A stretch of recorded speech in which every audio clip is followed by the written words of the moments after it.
Hello friends, welcome back to the session of costing. आज हम शुरू करेंगे नया topic that is chapter number 3 overheads and absorption costing. मैं जानती हूं तुम क्या सोचते हो इस चैप्टर के बारे में। Often students find it most difficult, right? Deadly chapter. But मैं यहां पर तुम्हारा पॉइंट ऑफ व्यू चेंज करूंगी। बिलीव मी, ये सबसे ज्यादा फेवरेट और इजीएस्ट टॉपिक बन सकता है अगर तुम उसे मैं जैसे सिखा रही हूं वैसे पढ़ो तो।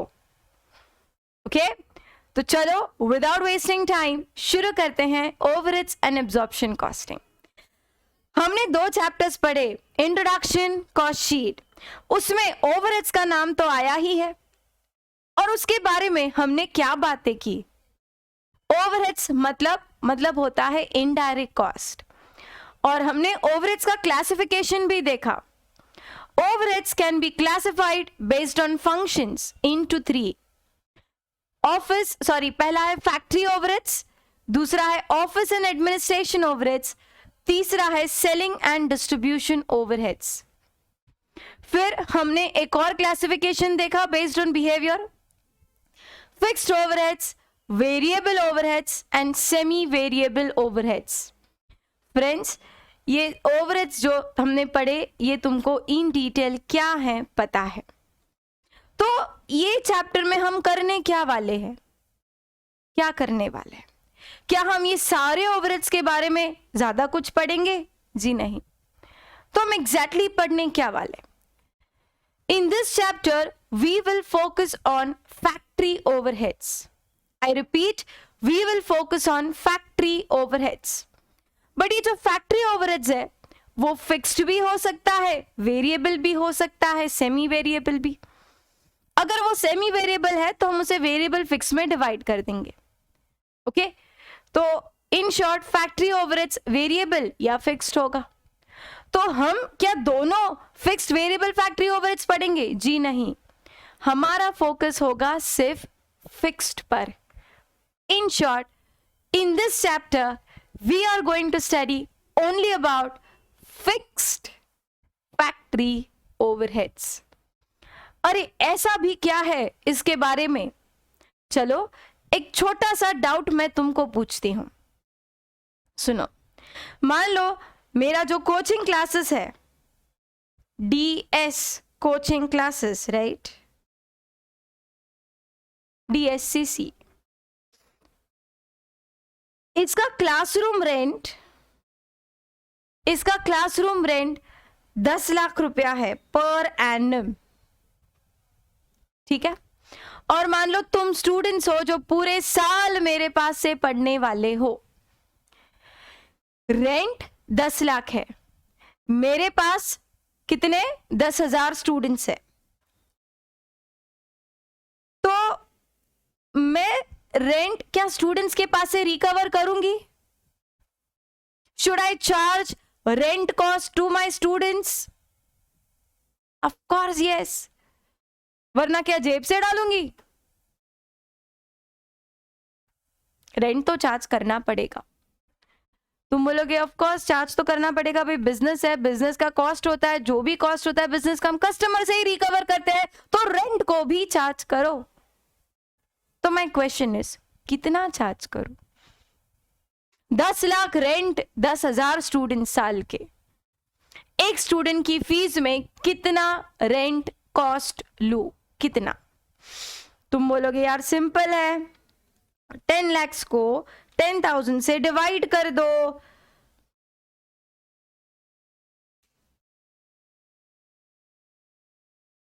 कितना आता है? एक स्टूडेंट के लिए 100 रुपया रेंट, दैट्स इट, खत्म। तो हर एक स्टूडेंट की फीस में 100 रुपया रेंट चार्ज हो जाएगा, ठीक है? तो सही लगता है? तुम बोलोगे हाँ ऐसे ही होता है, और क्या करोगे? बट मेरा अभी ये डाउट है कि what is the behaviour of rent? Rent तो भाई फिक्स कॉस्ट माना जाता है, और ये फिक्स कॉस्ट को तुमने 10,000 स्टूडेंट से डिवाइड करके तुम बोलते हो रेंट इज 100 पर स्टूडेंट, ऐसा बोलते हो, तो रेंट वेरिएबल बना दिया।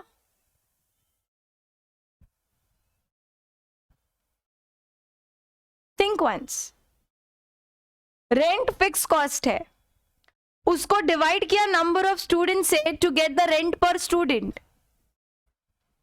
क्या तुम ओनर को, जो भी तुम्हारे प्रेमाइसेस का ओनर है, क्या तुम उसको 100 रुपीज पर स्टूडेंट रेंट पे करोगे? नहीं नहीं नहीं नहीं, उसको तो 10 लाख देंगे। तो ये 100 पर स्टूडेंट क्या है? This is amount that we are going to charge.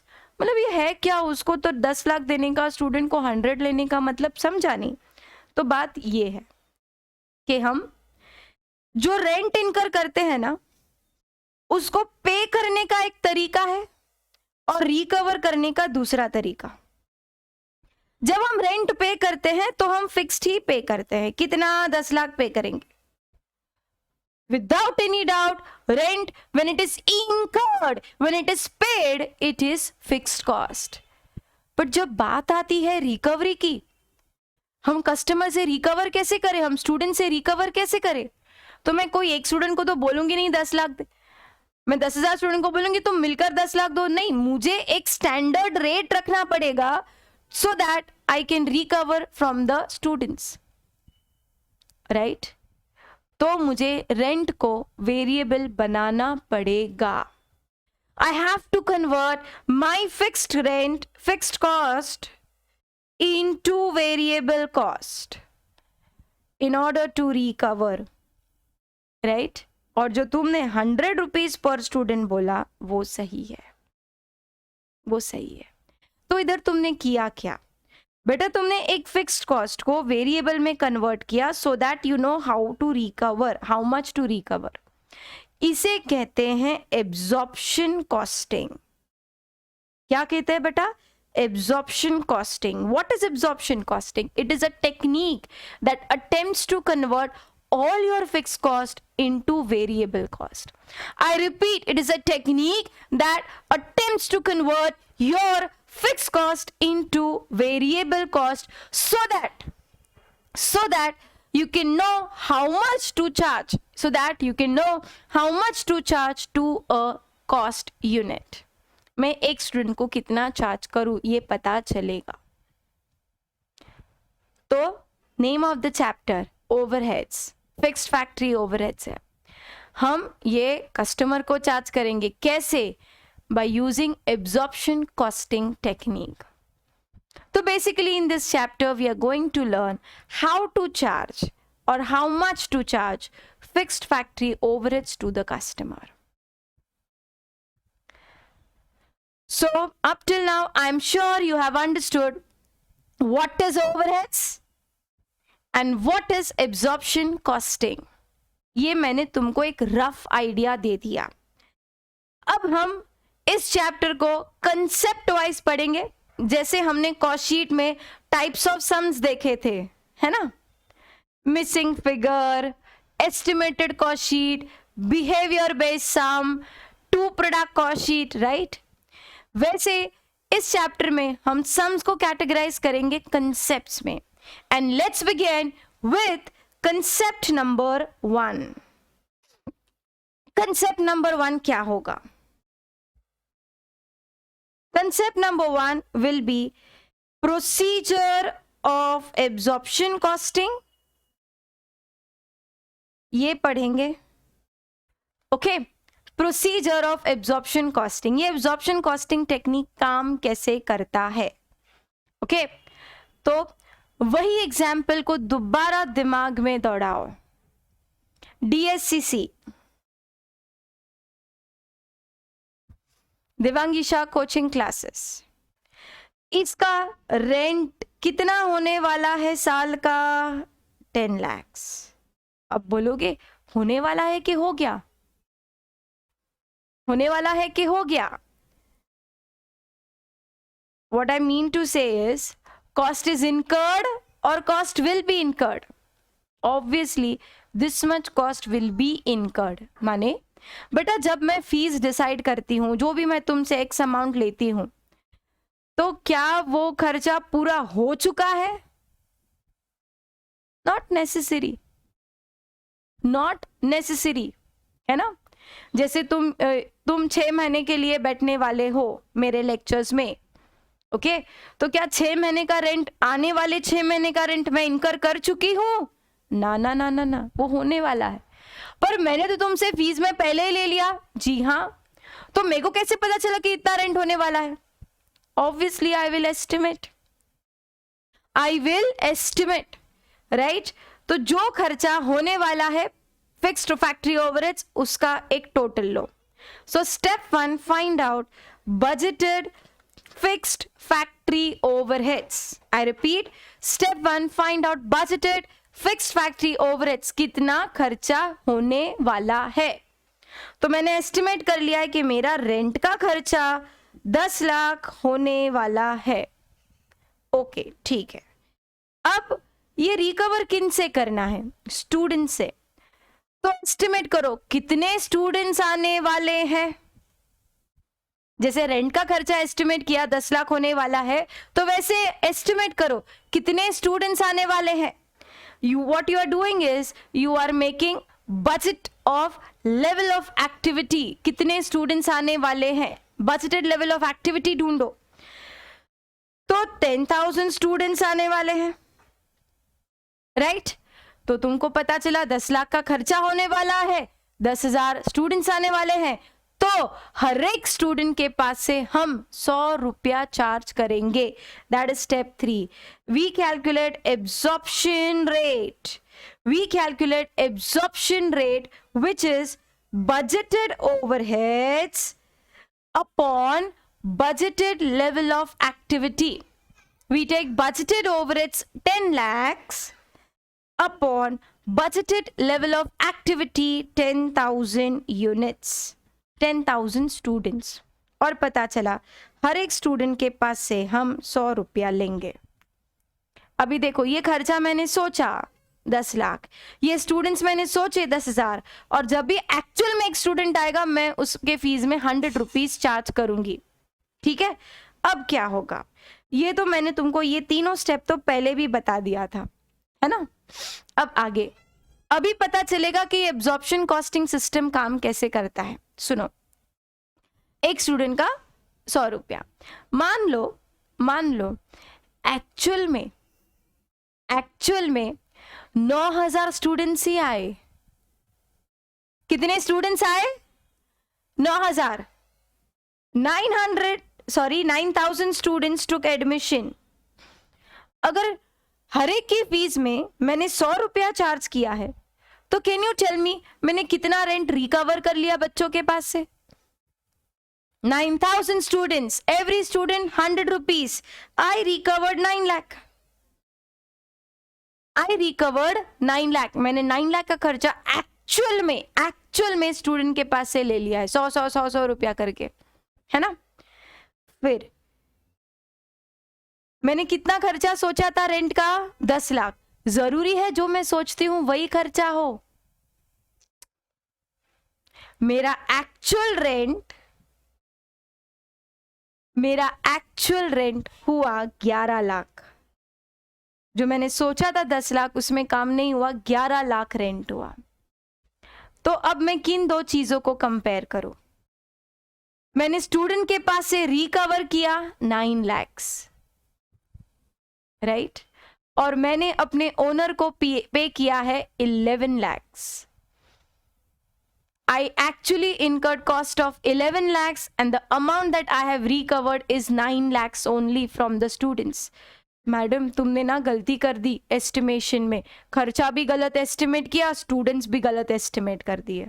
होता है यार, इसीलिए तो बोला था कि वो तो प्लान है, और जरूरी नहीं है कि जो तुम हमेशा सोचते हो वैसा ही हो।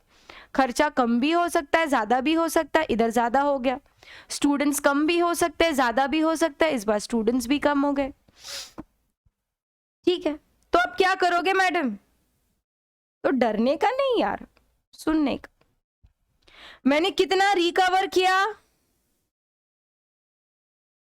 That is called overheads absorbed, overheads recovered 9 lakhs। और मैंने एक्चुअल में कितना पे किया? 11 lakhs.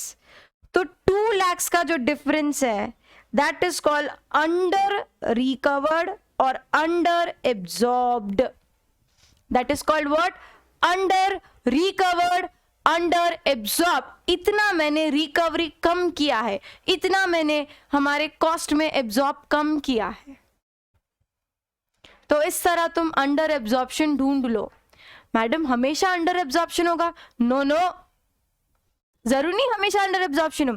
मान लो कि हमारा रेंट 11 lakhs नहीं 8 lakhs होता, तो मैंने रिकवर किया 9 lakhs, ओनर को पे किया 8 lakhs, तो कैन आई से मैंने कस्टमर से ज्यादा ले लिया. I have overcharged my students, right? तो 1 lakh is called over absorption. इस तरह तुम्हारा डिफरेंस जो है वो अंडर या ओवर एब्जॉर्प्शन आ सकता है. ठीक है मैडम, ये डिफरेंस ढूंढ लिया, कंपैरिजन करके तुमने डिफरेंस ढूंढ लिया. अब आगे क्या करोगे इस डिफरेंस का?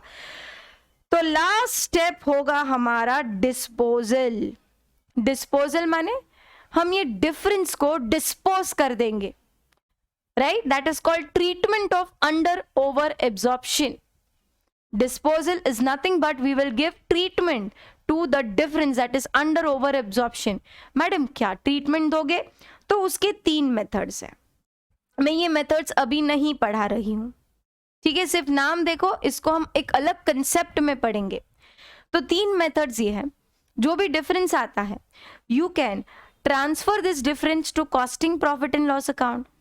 You can use supplementary rate to adjust this difference and you can carry forward the balance. ये 3 मेथड्स है, ठीक है? तो इस तरह हमारा एब्जॉर्प्शन कॉस्टिंग टेक्निक जो है वो वर्क करता है. कितने स्टेप्स? 6 स्टेप्स. कितने स्टेप्स? 6 स्टेप्स. ये तुमको स्टेप्स याद होने चाहिए, क्योंकि आगे के सारे सम्स जो है एंड तक जो सारे सम्स है वो कोई ना कोई स्टेप होगा, इधर स्टेप 1 2 और step 3 or it will be step 4 5. So this is very important procedure, you should know it. Come on, repeat along with me. Step 1, what we will do? Find out budgeted fixed factory overheads. Step 2, find out budgeted level of activity. Step 3, calculate absorption rate, that is budgeted fixed factory overheads upon budgeted level of activity. Absorption rate मिलेगा. Then calculate the amount of overheads absorbed or recovered, that is actual units, that is actual level of activity into absorption rate. Step 5 is comparison. We compare the absorbed overheads with the actual overheads. If absorbed overheads is more, over absorption. If absorbed overheads is less, under absorption. फिर ये over under absorption जो आता है last step, step 6 में हम इसे dispose करेंगे. There are 3 methods for disposal. Number 1, what we do is transfer to costing P&L. Number 2, treat it using supplementary rate. and the last, balance carry forward. तो ये हुआ हमारा concept 1, that is procedure of absorption costing.